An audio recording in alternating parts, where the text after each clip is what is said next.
Mas é interessante isso, né? Na década de 80, 7 das 10 maiores eram japonesas, as empresas. Que era quando tava a bolha da bolsa japonesa mesmo, né? Que, se eu não me engano, foi mês passado que foi superar a máxima nominal ainda, né? Nem considerando inflação. Imagina só, né? O cara que foi lá e investiu lá nessa época na Bolsa do Japão, pegou não teve retorno nenhum. 30 anos para recuperar. E o Japão está numa situação muito complicada, porque esse ano já decresceu a população. Foi a primeira vez que decresceu, porque antes nascia menos gente do que precisava, né? Se cada casal produzir menos do que 2 filhos, a população vai decrescer.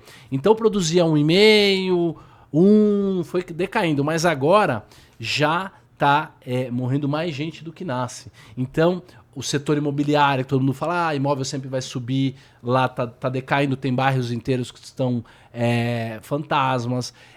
E o Japão tem uma dívida de 250% sobre o PIB.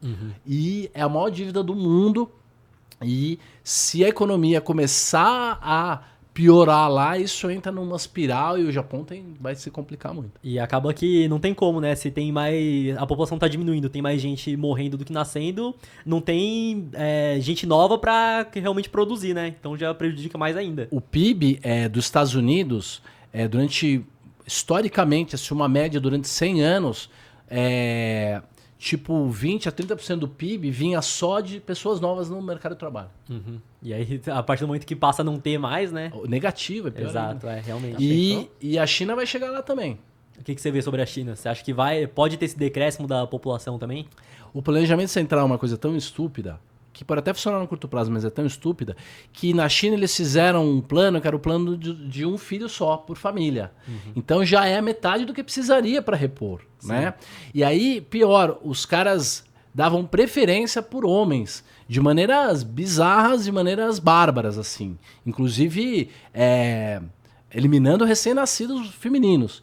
Então hoje você tem 20% a 30% da população chinesa jovens homens, e desses 20% a 30% não tem emprego e estão numa crise tremenda lá. Então a população da China já está meio flat de lado ali, o crescimento populacional já está em níveis baixíssimos, então é uma crise populacional muito grande.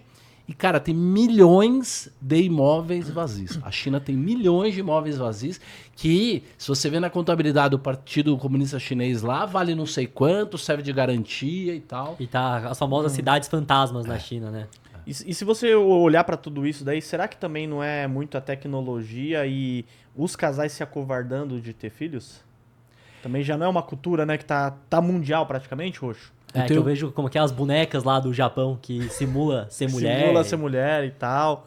E os casais, né, mesmo, se acovardando. Às vezes tem um casal novo ali, o cara tem 30 anos e não quer ter filho. Fala, eu não consigo criar um filho. Será que não tá faltando isso daí, Roxo? Você já via isso na Babilônia, em Roma e na Grécia, que era o quê? A cidade vai ficando grande, vai ficando muito caro morar lá. Aí o cara vai diminuindo o número de filhos. Como isso aconteceu no mundo todo, em 70, 80 anos, todo mundo foi do campo para as cidades, então, de fato, é muito difícil você criar uma família grande na cidade de São Paulo. Mas isso vira uma propaganda para dizer que é burrice ter filho, que você tem que casar velho, que você tem que aproveitar a vida. E aí, isso são o quê? São as dicas do maligno, entendeu? O maligno é o quê? É a maldade, aquela convicção de que a gente veio pra cá sem nenhum sentido, nada faz sentido, pra que eu vou ter um filho, pra deixar ele pra sofrer aqui e tal. Ainda bem que esse pensamento, ele acaba sozinho. Porque essa galera que pensa assim não vai ter filho, né? E quem vai popular o mundo no futuro é quem continua sendo otimista e dizendo, cara, eu vou morar num bairro mais longe, eu vou viver barato, meus filhos, sejam quanto for, vão estudar na escola pública e vão trabalhar e beleza. Então, é um amedrontamento mesmo e como é que é? Burguesamento, o aburguesamento da sociedade, das pessoas que acham que só vive se tirar 2 férias por ano e tomar cerveja tomar importada. E não quer ter responsabilidade nenhuma, assim. Eu acho que é prazer, muito disso, né? monetização, entendeu? Então, de fato, essa galera não quer ter filho porque não cabe nos planos. Agora, se você tiver um monte de beliche em casa e servir queijo lanchão e salsicha, dá pra criar um monte de gente. Não, e esse pessoal, eles ficam trocando filhos por gato, pet. O que você acha desses pais de pet, Roxo? Pai de pet é bom demais, hein? Mostra realmente o egoísmo. O egoísmo, mostra o niilismo, mostra a falta de responsabilidade. Ter um filho dá um trabalho sem fim, você conhece. Porra, meu, eu também, meu filho dá um trabalho enorme, entendeu? Ele realmente, às vezes, eu preciso trabalhar, preciso performar, preciso fazer uma coisa incrível, ter uma experiência incrível, e meu filho precisa de mim ali. Então, de fato, é um acovardamento e acho que família, é um egoísmo, né? Essa coisa de você não se responsabilizar. E o que o mundo vai fazendo? Vai te dando conselho. Por quê? Porque as marcas, elas preferem que você consuma os produtos do que você tenha vários filhos. Ela prefere que você viaje, que você compre um carro em 50 prestações e pague um aluguel enorme no centro de São Paulo para morar em 20 metros, do que você ter uma família no rancho e comer banana que você mesmo plantou, porque aí você não vai dar dinheiro pro capitalismo, né? Faz sentido, né? Isso faz sentido mesmo, porque eu vejo que cada vez mais o jovem quer desfrutar mesmo só. Então ele vê na rede social que todo mundo viaja, que todo mundo curte, que todo mundo vai comer em restaurante chique e quer fazer a mesma coisa também, né? E eu vejo que é uma questão de adolescência tardia também. Então, por exemplo, eu e o Renan vamos fazer 25 anos agora esse mês já, hein, ó. Tempo passa. Aí o que acontece? Tem colegas nossos que também vão fazer a mesma idade e parece que eles são adolescentes ainda, formou na faculdade, muitos nem trabalham, não faz porra nenhuma. Aí só chega no final de semana, vai no bar, fica pegando o carrinho da mãe e do pai emprestado, não faz porra nenhuma, e o tempo já passou, o cara já é um adulto já, né? Exatamente, acha que é adolescente ainda. Teve um caso que um colega nosso chegou e falou assim, não, que esse bar aqui não é bacana, que esse bar só vai gente velha, não tem adolescente. Só que na época o cara já tinha 23 anos, por que ele quer ver adolescente? O cara se vê como adolescente ainda com 23 anos. Verdade. Porque ele não engana os mais velhos, né? Porque ele não tem conversa. Então, cada vez ele tá tendo que enganar a gente mais ignorante, mais nova, mais ingênua, com software mais fraco e corrompido. Mais precário ainda. Assim. Com a placa de vídeo mais fraquinha ali, senão ele não engana, né? É que ele não vai ter conteúdo, né, pra demonstrar ali. Mas é verdade, esse acovardamento é muito grande, né? Eu fico vendo... cada vez mais eles não querem mais ter filho de jeito nenhum. Pra eles, quando você fala que você tem filho, parece que até é uma coisa ruim. Oh, não. Oh, você vai ter filho. Não, pelo amor de Deus, é muito gasto, né? Mas é igual o Roxo falou, né? O dinheiro, o seu dinheiro, se você não investir, vai ser gasto de qualquer maneira, né? Ou seja, com seus produtos, com o celular, com o iPhone, o mercado vai dar um jeito de tomar aí o seu produto. E o que vocês acham aí? Qual que é a idade ideal pra ter um filho? Pra ter um filho? Olha, eu tive com 29 anos, 30 anos mais ou menos ali. Eu acho que é uma idade boa, mas se eu pudesse, eu teria antes. Se eu pudesse, eu já teria ali com os 25, 26, porque já com 30 anos já vai estar 5, 6 anos ali, já vai ser mais. Mas porque eu quero ter outro agora, né, também. E você, Roxo, qual que é a idade boa aí pra ter filho? O antes possível. O antes possível. Eu tive filho com 44 anos. Eu sou um pai velho. Idade, pô. Eu sou um pai velho, eu não tenho energia, quando meu filho tiver 20 e poucos anos, eu já vou ser um senhorzinho, entendeu? Então, assim, eu não me arrependo, mas eu acho que se eu tivesse uma outra alternativa, eu teria casado muito cedo, teria ido muito menos embalada, 99% menos embalada, feito muito menos bobagem. E hoje eu tenho 2 sobrinhos com 20 anos, eu já trabalho, já estou estudando, já ajudo a família e tal, e eu gastei todo esse dinheiro em bar. E o tempo também. Mas sabe o que eu acho que é esse medo, esse acovardamento? Eu acho que é falta de Deus. Sabe por quê? Porque quem não acredita em Deus, acredita em qualquer coisa.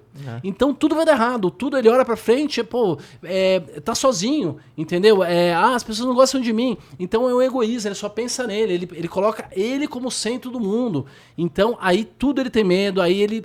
fica olhando pro abismo, ele não faz nada, ele fica congelado, aí ele precisa de um prazerzinho ali pra aplacar aquele medo. Então, a única maneira de você realmente enfrentar a vida é você confiar de que tem um plano, de que vai dar certo e vambora. Porque senão, se você ficar olhando pro abismo, você não sai do lugar. E no final das contas, né, se você ter um filho e você trabalhar certinho, bonitinho ali, Deus vai prover tudo, meu. Não vai faltar nada, né? É que muitos casais, eles pegam e falam assim, bom, eu ganho 3 mil, a minha esposa ganha 3 mil, também 4 mil, ali a renda salarial é 6 mil reais. Pra ter um filho, aí eles começam a pesquisar, fazer as contas deles lá. Eles acham que é puramente matemático, né? Eu vou gastar 2 mil reais. Não cabe no orçamento, então é melhor a gente não ter filho. Eu acho que planejar é um bom negócio. Acho que a gente deve pensar dessa maneira. Acho que quem não acredita no que nós estamos falando deve levar a própria vida com as próprias regras. Mas o fato é o seguinte... Você vai se virar pra dar um jeito pra coisa acontecer. Eu tenho um amigo que é o Brunão, ele era um baladeiro, com 19 anos a namorada ficou grávida, ele vendeu a bateria, a moto, e ele é um baita dentista rico hoje, porque não teve alternativa, né? Ele teve que fazer mesmo, não conseguiu realmente manter a vida que ele tinha antes, né? Ele foi se dedicar pra fazer acontecer. Não, e o Roxo falando agora, eu lembro, né, que eu estudava na FATEC, até que a gente tá comentando aqui antes do podcast. Aí um amigo meu ali, né, ele era estagiário e ele engravidou a namorada dele, né, que hoje é a esposa, tudo. Eu falei, caramba, hein, Brunão, você tá ferrado, hein, meu? Pô, porque filho gasta muito, né? Olha o conselho que eu dei, conselho merda, né, mano? Aí ele falou, Luan, não se preocupa não, tem casal aí que ganha R$500 e vive bem, por que eu não vou viver, né? Aquilo dali pra mim, pra você ver, me marcou tanto que hoje, sei lá, isso daí foi em 2019, sei lá, não, foi antes, 2007, mais ou menos, 2018, acho que mais ou menos isso daí. E você vê que me marcou até hoje, né? Mesmo. Então você vê, né, que aí deu certo, hoje é um rapaz, o filho dele, e ele lá é novão também, você fala, caramba, meu, como que passa? Sabe um exercício muito legal? É você olhar aquele bem, o maior sofrimento que você poderia ter na sua vida. Pensa, qual é o maior sofrimento que eu poderia ter na minha vida? E você falar, já aconteceu.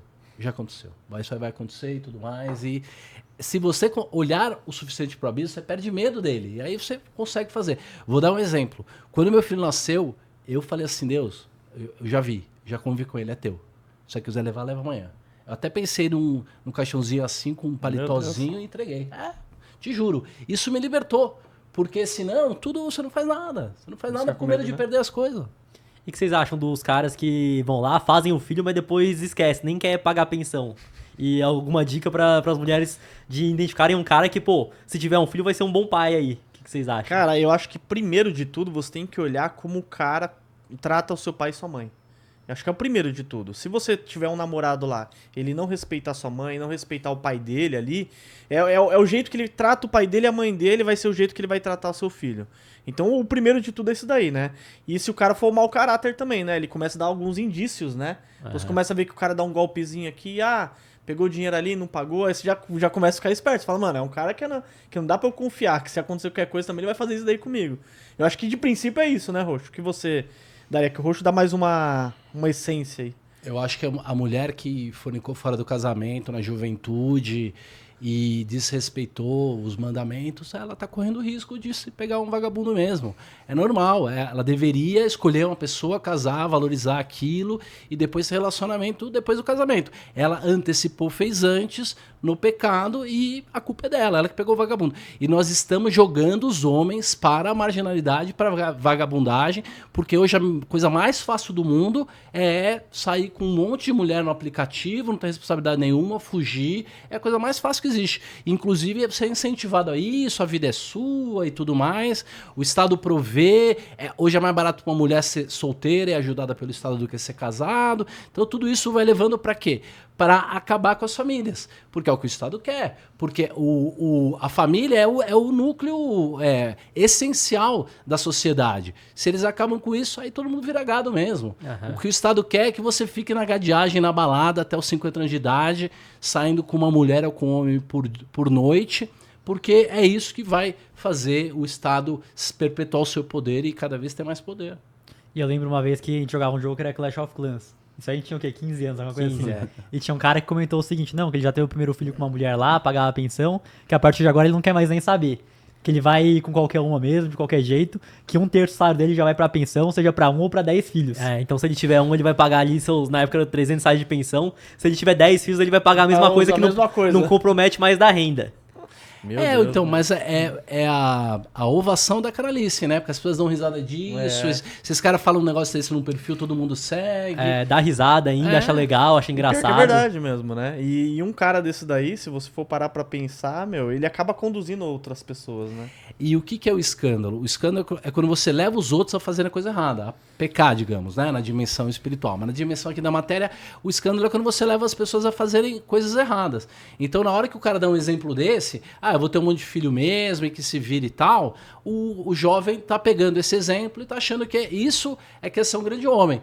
Sendo que ser um grande homem é a pessoa que honra, que banca, que provê, que fica em silêncio, que esse é o grande homem. E as pessoas acham que não, que o grande homem é o pegador aí que vai sair com um monte de mulher. Isso é que o Estado quer. Uhum.